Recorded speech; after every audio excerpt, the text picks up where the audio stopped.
श्रीराम 23 मे.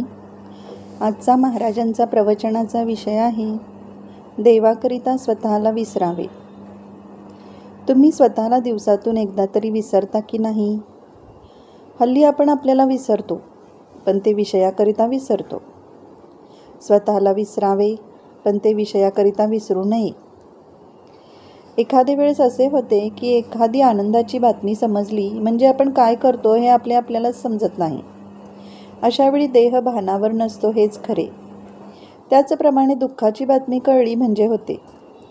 थोडक्यात म्हणजे आपण जेव्हा विषयाच्या अधीन होतो तेव्हा आपण देहाला विसरून विषय भोगतो.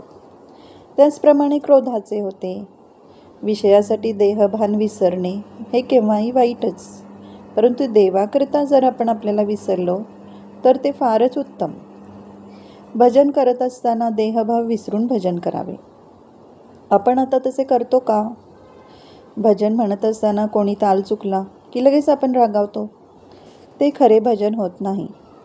म्हणून भजन करताना मी देवापुढे आहे आणि तो आणि मी याच्याशिवाय दुसरे कोणी नाही असे मानूनच भजन करावे आणि तशी सवय ठेवावी, म्हणजे देहभाव विसरता येईल.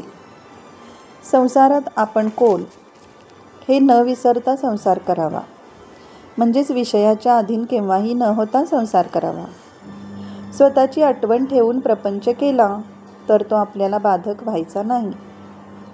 व्यवहारात काम, क्रोध, लोभ वगैरे सर्व काही असावे, पण आपण त्यांच्या स्वाधीन न होता त्यांना आपल्या ताब्यात ठेवून वागावे, म्हणजे देहभाव आपोआप नष्ट होऊन जाईल.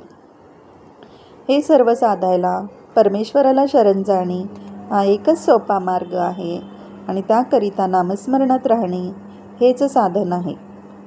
कोणी 24 वर्षे साधनात राहूनही काही काम झाले नाही असे म्हणतात आणि यात काही अर्थ नाही म्हणून सोडूनही देतात. तेव्हा अशा लोकातच अर्थ नसतो की गुरूत काही नसते, तर आपणच याला कारणीभूत असतो हे पक्के समजावे.